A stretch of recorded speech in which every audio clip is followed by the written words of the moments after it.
con las bolillas y ellos ponen donde consideran necesario. Sodexo ha implementado casi lo mismo, pero ya con un equipo computarizado, ¿no? Es como esas máquinas pinball, las grandes, y ahí ellos ponen, ¿no? Simplemente presionan un botón, el rojo, el verde o el amarillo, según ahí evalúan su satisfacción. Entonces ahí nosotros tenemos qué preparaciones son las que tienen mayor aceptación para ese cliente, que pueden ser distintos y según la zona, porque varían según la zona. Por ejemplo, si nosotros programamos acá un caldo de mote, de repente no va a tener la aceptación, pero si lo programan, por ejemplo, en la minera Guarón de Cerro de Pasco, obviamente que ahí todos los días vas a ver tu verde en la calificación de muy bueno. Y eso tienen que considerarlo, ¿no? Gerente de operaciones o gerente de logística que evalúa procesos, evalúa calidad, evalúa costos, sobre todo costos. Si es que la preparación que programaron los dos profesionales está dentro de mi costo para ese proyecto. Por ejemplo, en proyectos mineros, bueno, ahí sí nosotros podemos darle, pues, la programación. Generalmente no hay limitante en el costo, porque todo el servicio, desayuno, almuerzo, cena, superan los 40, 45 soles, más el IGB, ¿no? Entonces tienes presupuesto suficiente. Pero hay proyectos en los cuales tienes que trabajar con 8 soles el almuerzo, 4 soles el desayuno, 3 soles, 6 soles de repente la cena. Entonces ahí sí tenemos que trabajar. O hay otros, por ejemplo, un participante en un evento anterior mencionó, era dueño de un concesionario y mencionó que su servicio de alimentación era por 3 soles 50 almuerzo. 3 soles 50, ¿no? Imagínense toda la estructura de costo que tenemos que hacer para adecuarnos, ¿no?, a 3 soles 50. Por ejemplo, el servicio de alimentación a la policía o al ejército está en 6 soles, ¿no?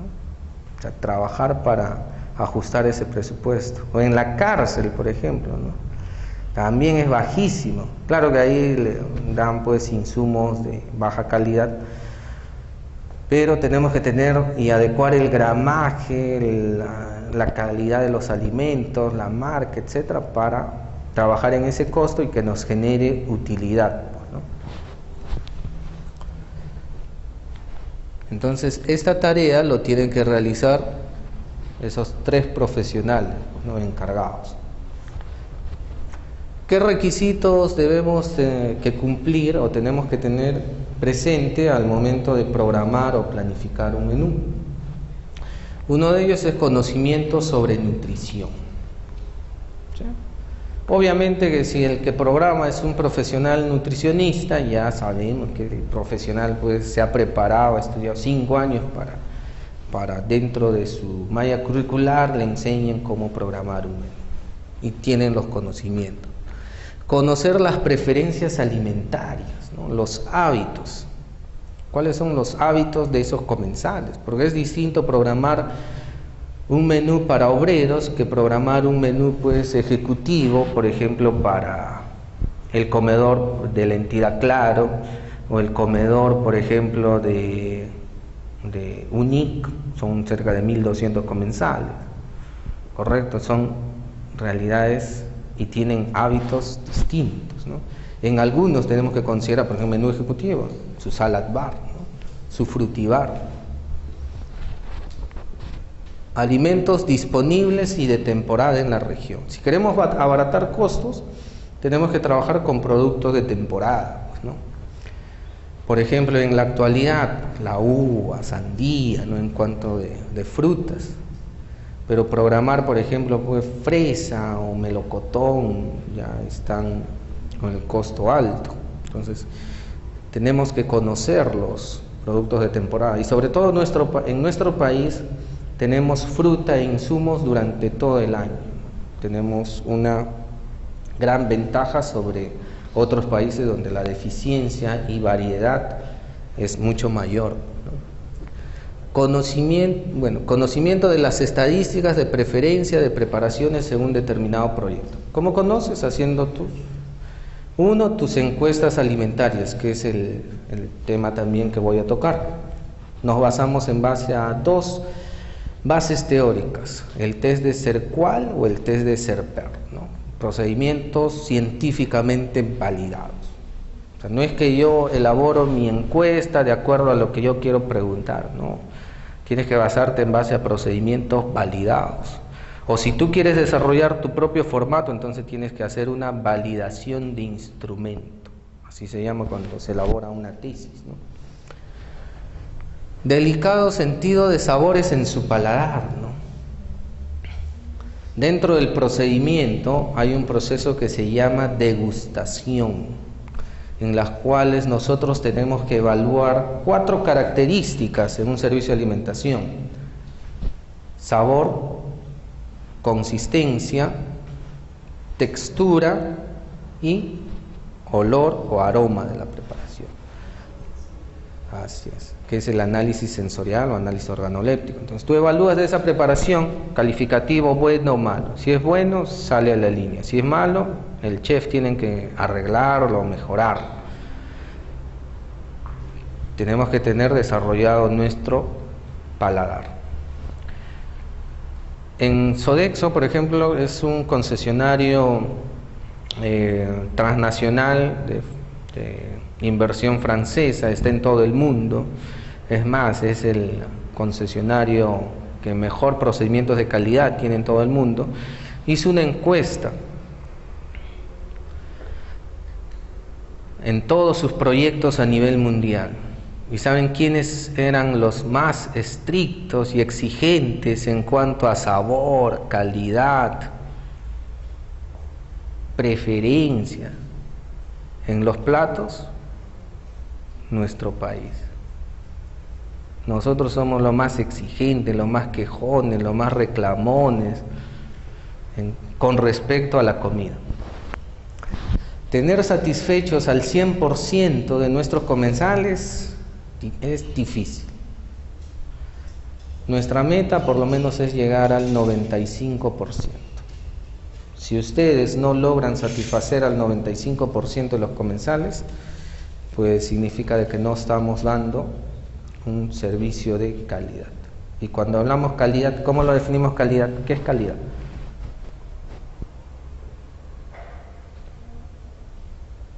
Calidad. La calidad es la satisfacción del cliente. Bueno, la definición de calidad es conjunto de características inherentes a un producto, a un servicio que cumplen con las expectativas de satisfacción al cliente, según Indecopi. Correcto, pero nosotros lo podemos reducir en satisfacción al cliente. Si el cliente está satisfecho, es que hemos brindado un servicio de calidad. Conocimiento de la gastronomía peruana internacional. Si somos profesionales en ese rubro, tenemos que conocer, ¿no?, qué preparaciones, cuál es la historia de nuestra gastronomía, cuáles son los platos que existen en la actualidad, etc. Control de costos. Un profesional que planifica un menú tiene que saber los costos, no los costos del mercado.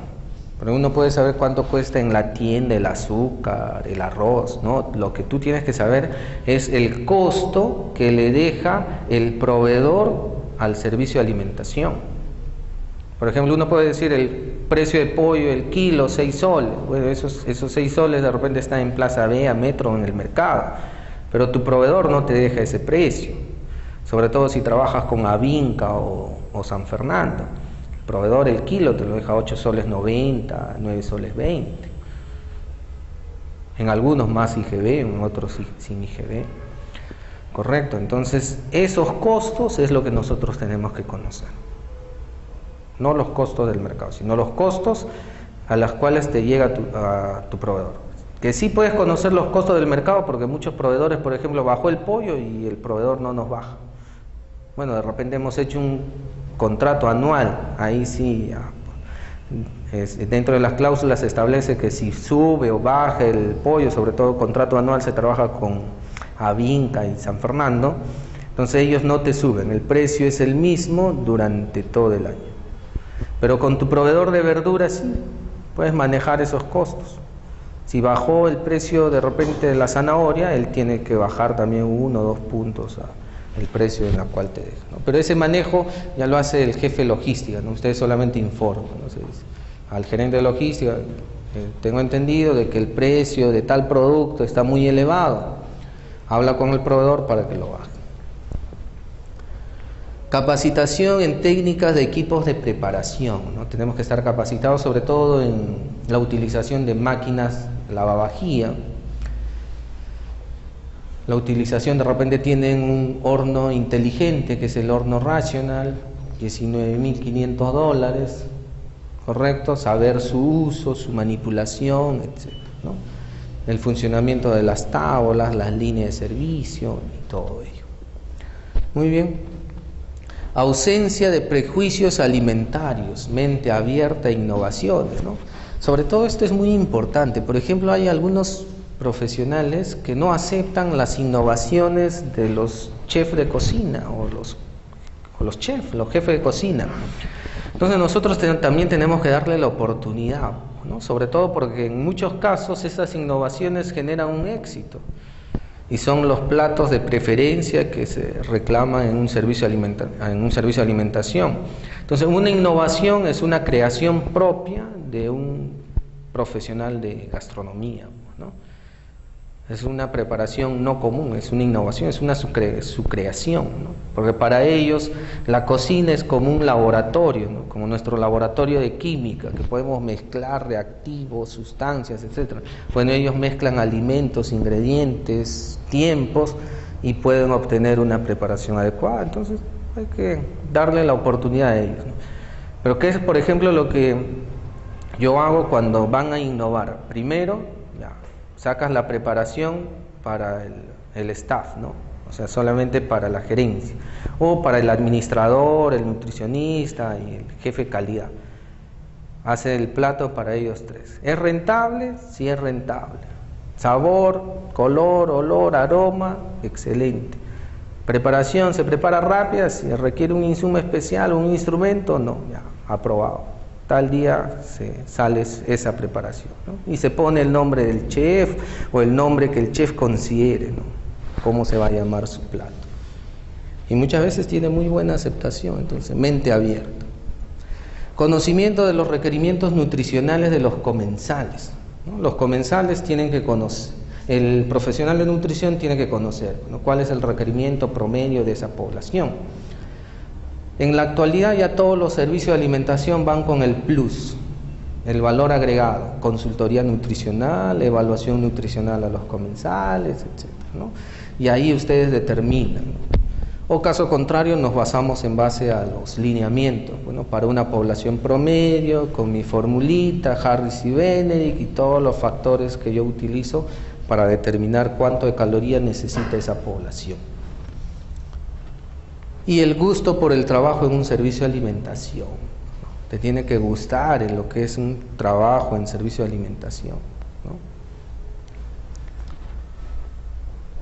Por ejemplo, esta es una programación de un menú, ¿correcto? Una relación detallada de alimentos.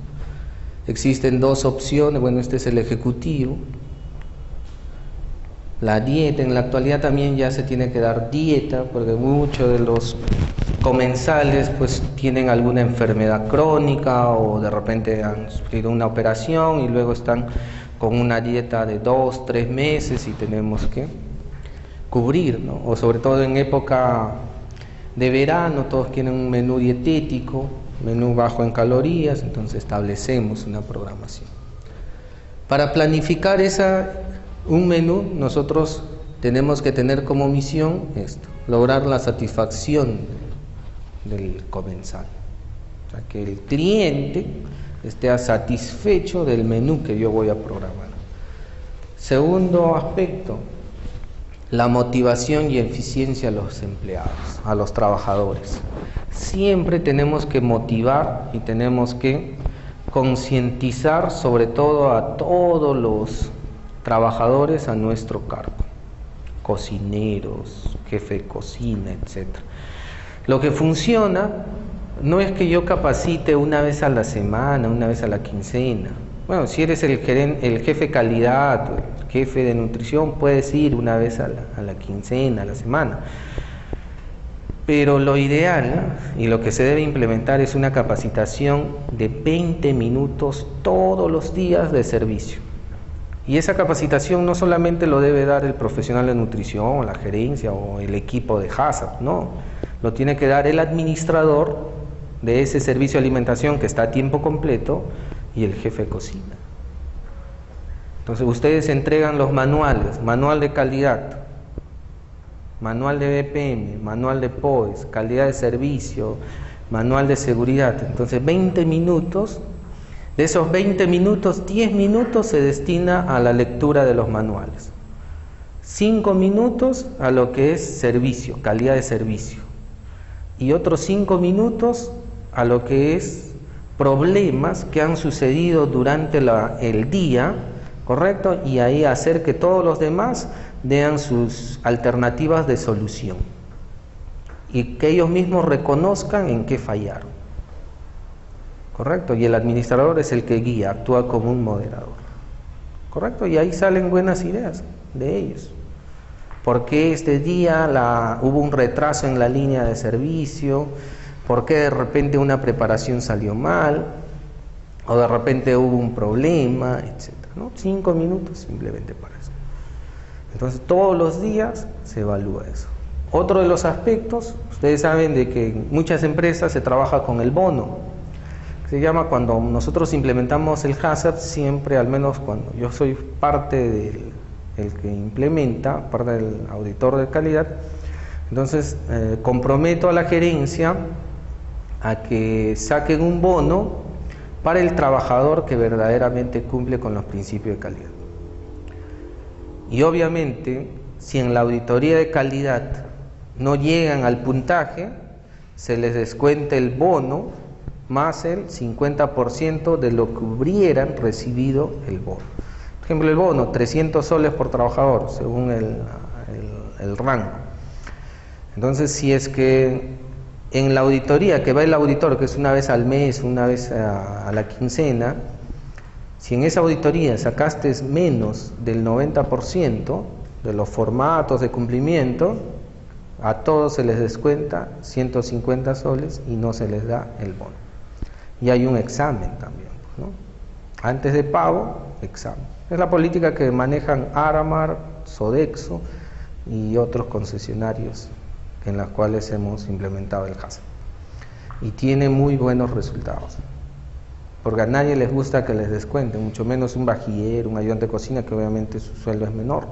Entonces 1 sol, 2 soles para ellos es significativo. Y ganarse 300 soles más su sueldo, entonces obviamente que ahí ustedes ingresan y ya todo el personal está correctamente uniformado, cada 15, 20 minutos van y se lavan las manos cumpliendo el procedimiento, los visualizas más rápido, más ágiles, predisposición al cliente, calidad de servicio, etc. ¿Correcto? Entonces tienes que comprometer al personal y se premia la bonificación. Por ejemplo, esa idea era la que se aplicó en salud. Por ejemplo, el año pasado yo participé del comité de la reforma que estaba estableciendo Midori de Javich, bueno, que fue interrumpida por su salida. Entonces, dentro de ellos se invitó a la que participó en la reforma del seguro en la gestión de Castañeda. Y lo que ella mencionó, pues, de que lograron, ustedes saben que la mejor gestión en la Dirección General de Salud fue de Castañeda, o hasta ahora lo reconocen. Y lo que ella aplicó, pues, precisamente fue ese bono de efectividad, bono de productividad, que en la actualidad, tanto en los profesionales de salud de la entidad del Estado y de salud, pues ella lo llamó, se ha prostituido, porque ya lo ve el trabajador como un derecho. Si no reciben su boleta de pago el mes, reclama, se huelga. Cuando ese bono en sus inicios, cuando salió, era una premiación, y no todos lo recibían, eran unos contados. aquellos que verdaderamente se comprometían, se sacrificaban y lograban los resultados. Bueno, ahora se habla pues de la gestión, ¿no? La nueva gestión pública es gestión pública por resultados. Si me das resultados, te premio. Parte de ello es la ley Servir, ¿no? Si me das resultados, te premio. Si te capacitas, es tu maestría, tu posgrado, vas a recibir una bonificación. Pero si no lo haces, no, pues. Correcto, entonces, pero en la actualidad, pues ese bono que ella implementó, pues todos lo reciben y es más, lo reciben como algo que es para ellos obligatorio que el Estado tiene que darles, ¿no? Lo cual no es así. Un bono se premia, puedes premiar a todos, sí, si lograste la meta. Correcto, entonces siempre trabajen de esa manera, con bono. El éxito del servicio, mínimo reporte de quejas. El objetivo es pues minimizar todo riesgo de quejas que hay en un servicio de alimentación. Es más, por ley tenemos que tener nuestro libro de reclamaciones. Y en ese libro de reclamaciones cualquier comensal puede ir y simplemente pues escribir o consignar su queja, ¿no?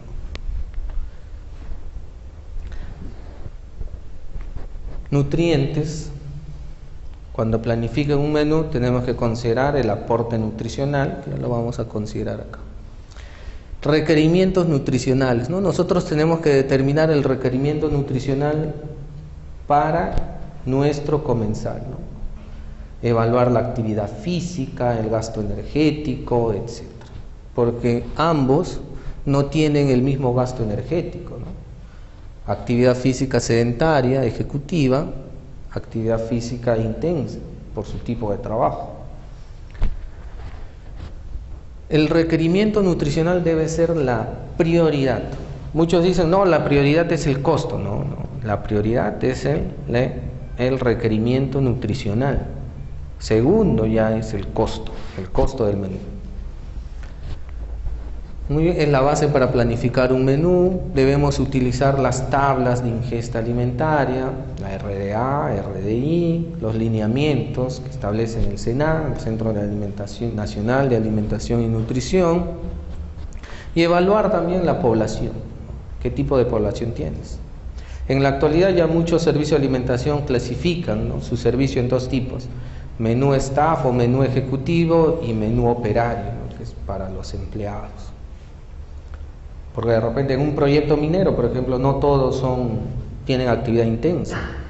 Los ingenieros, la gerencia, la parte administrativa, el área de contabilidad son trabajadores que hacen una labor en oficina y no necesitan un gasto energético.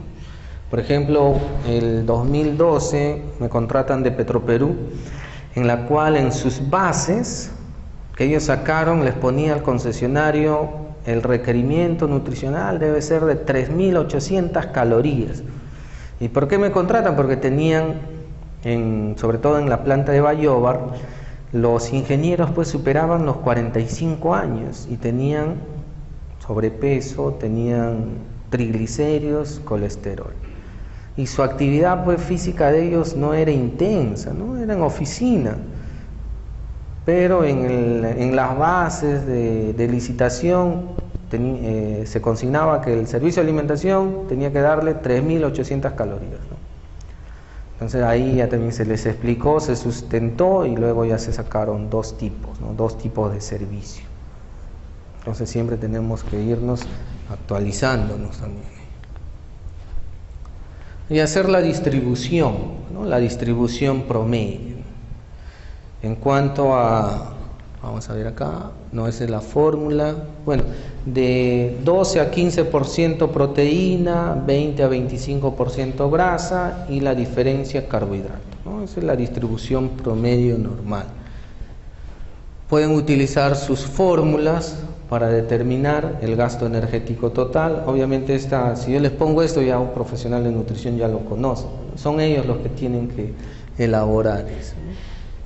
Más o menos, por ejemplo, acá están el incremento en su tasa de metabolismo basal. La tasa de metabolismo basal es el requerimiento mínimo para que tu organismo funcione. Por ejemplo, en el albañil, agricultor, pintor, es un incremento de un 120%, ¿no? Esta es la fórmula más utilizada, que es la fórmula de Harris y Benedict, en la cual se establece según un grupo etario de 18 a 30 años. Para hombres es el 15.3 por el peso. En este caso el peso es el peso ideal, no el peso actual. Entonces el peso ideal se define mediante una fórmula. Tu peso ideal es igual a la talla al cuadrado por 22.4, ¿sí?, para varones y 20.9 para mujeres, ¿no? Y ahí se calcula su peso ideal. Y se multiplica por un factor de actividad. Por ejemplo, para hombres, si tienen una actividad sedentaria, la tasa de metabolismo basal se multiplica por 1.5. Para mujeres por 1.56, ¿no? Actividad intensa, por ejemplo, un minero, un albañil, uno que trabaja en construcción, sobre todo en el área de romper pisos, tarrajear, ¿no? De ellos es, para varones, 2.10, ¿no?, el factor. Correcto, y aquí. Distribución de tus nutrientes: 12-15% proteínas, 20-25% grasa y carbohidratos, ¿no? Esto es un reporte mediante el NutriSoftware, en la cual me indica, tengo un indicador que es el costo de la preparación, ¿no? En este caso para el almuerzo, que fue milanesa, arroz blanco y ensalada, tengo un costo de 2 soles .09 por plato. ¿Qué ingredientes utilizo? Bueno, ahí está el gramaje por ración. El aporte calórico, vengo acá, calorías, 987 calorías. ¿Sí? Proteico, 38, bueno, por el pescado, ¿no? Gracias. ¿Qué otro factor nosotros tenemos que evaluar? La edad. Por ejemplo, existen muchos servicios de alimentación que sus proyectos son en escuelas o en kinder. Un factor muy importante ahí es la edad. Sobre todo en los kinder, por ejemplo, el Carmelitas, el Humboldt, el Markham. ¿Ustedes saben cuánto está ahí el menú? 15 soles. 15 soles. En el Markham, en el Roosevelt y el franco peruano.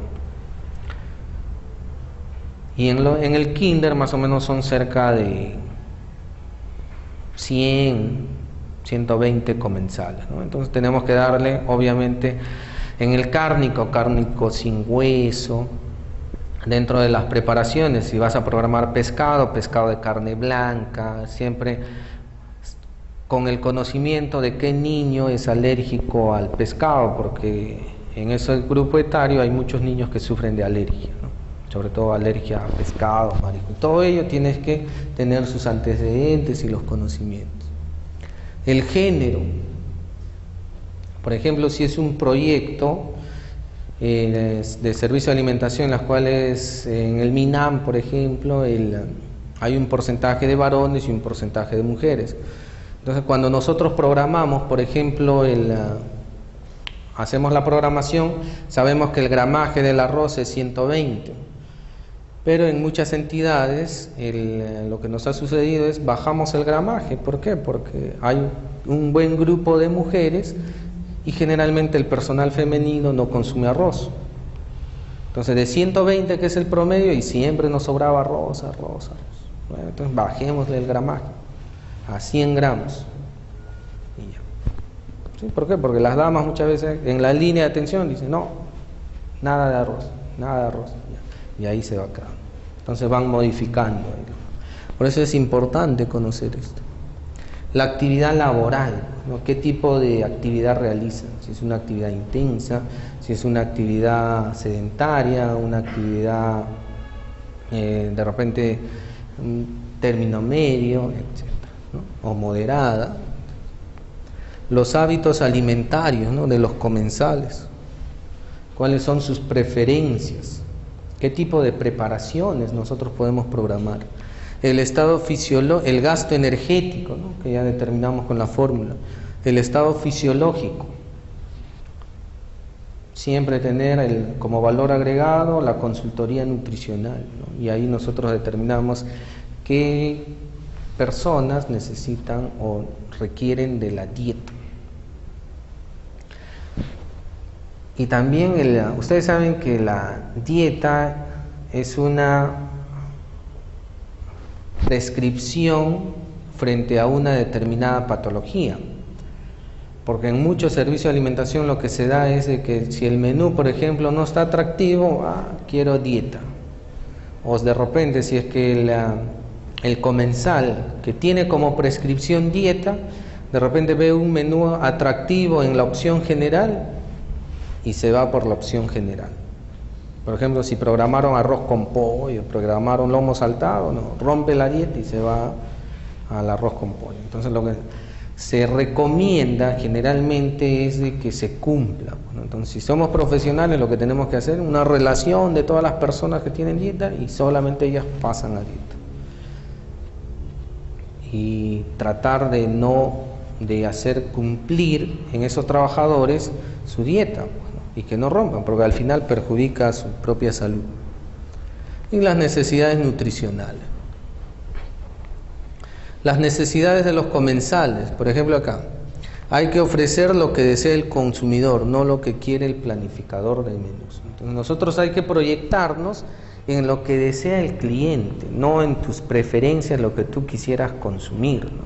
Entonces tienes que proyectarte en base a lo que piensa el cliente o lo que al cliente le debe gustar, o la mejor aceptación que debe tener el cliente de tu programación de menú. Consideraciones religiosas, ¿no? Un punto importante. Evaluar, de repente es una comunidad de adventistas en las cuales son ovo-lacto vegetarianos y sabes que ahí no debes programar nada de cárnicos ni nada de ese tipo. O en otros aspectos también el tema sobre todo de ciertos alimentos que se debe considerar, ¿no? Por ejemplo, en una oportunidad me tocó ir a un proyecto y dentro de las políticas de la empresa estaba no darles café al cliente, ¿no? Entonces a nadie se le podría brindar eso. O en proyectos mineros que prohíben el ingreso de bebidas alcohólicas. Entonces, si ustedes, por ejemplo, a un plato le agregaban, ustedes saben que al arroz con pollo, para que te salga bien, le agregan cerveza negra. Entonces, para esos proyectos ya no podíamos ingresar la cerveza negra porque se quedaba en la puerta. Se tenía que reemplazar la chicha de jora, etc. Pero así, trabajar en base a esas limitaciones. Disponibilidad de tiempo, ¿no? ¿Cuánto es el tiempo que se destina el comensal a consumir la preparación? Por ejemplo, en todas las empresas les dan 45 minutos. Y si yo al cliente le hago esperar en línea o desde que paga o en línea más de 20 minutos, pues solamente le estoy destinando 20 minutos para que consuma su alimento. Entonces eso es un riesgo. Otro de los aspectos, comida transportada. Tengo que considerar el tiempo de transporte del alimento. Máximo debe ser 2 horas en comida transportada. Pero esas 2 horas tiene que ser en un contenedor isotérmico. O sea, no es que 2 horas lo puedo llevar en un camión, en un taxi, no. 2 horas en contenedor isotérmico. Si no, se fermenta tu trabajo. Cultura gastronómica, ¿no? Tenemos que conocer, aparte de la gastronomía, sobre todo gastronomía peruana. En la actualidad nosotros estamos en la era del boom gastronómico, el boom de la gastronomía. Entonces, y hay que contribuir a esa parte del éxito. Los gustos, que son los hábitos alimentarios, los estilos de vida, ¿no? De los comensales. Otro de los aspectos que nosotros tenemos que considerar al momento de programar un menú son las condiciones de infraestructura de las instalaciones. Obviamente nosotros tenemos que conocer los flujos. Un flujo son los pasos que sigue el alimento desde que llega hasta el plato del cliente, ¿no? Tengo que evaluar la recepción, el almacén, el proceso de cocción, preparación, servicio, y que ese flujo no debe interrumpirse por un tipo de contaminación de áreas, una contaminación sucia o una contaminación limpia, contaminación cruzada de áreas. Tenemos que conocer las bases técnicas del contrato. ¿Por qué tenemos que conocer las bases técnicas del contrato? ¿Qué se detallan ahí en las bases técnicas? El gramaje, por ejemplo. En las bases técnicas está el gramaje en crudo. Ojo, siempre pongan el gramaje en crudo en las bases técnicas. Nunca se arriesguen al gramaje cocido. Siempre en gramaje en crudo. Por ejemplo, sobre todo si ustedes participan de una licitación con el Estado o el Servicio de Alimentación brinda su servicio al Estado, siempre hay penalidades. Entonces, dentro de las penalidades está si la carne durante la inspección no llega a los 120 o 100 gramos que está establecido en la parte técnica, penalidad, media UIT. Media UIT son cerca de 1.800 soles. Un UIT es 3.800 soles. Correcto, y así van sumando. Por ejemplo, en un servicio de alimentación llegaron a pagar de penalidad 60.000 soles. De penalidad. Lo primero que tienen que leer son las bases técnicas del contrato. Allí está detallado todas las causas de no conformidad que son sometidas a penalidad. Y son esas causas que ustedes tienen que priorizar a fin de que la empresa que tú estás a cargo no sea penalizada. Segundo punto, el gramaje. El gramaje se detallan el gramaje de los cárnicos y la frecuencia de los cárnicos. Y también ahí en las bases técnicas se establece, por ejemplo, si una determinada preparación no debe ser incluida, ¿no? Por ejemplo, revisando muchas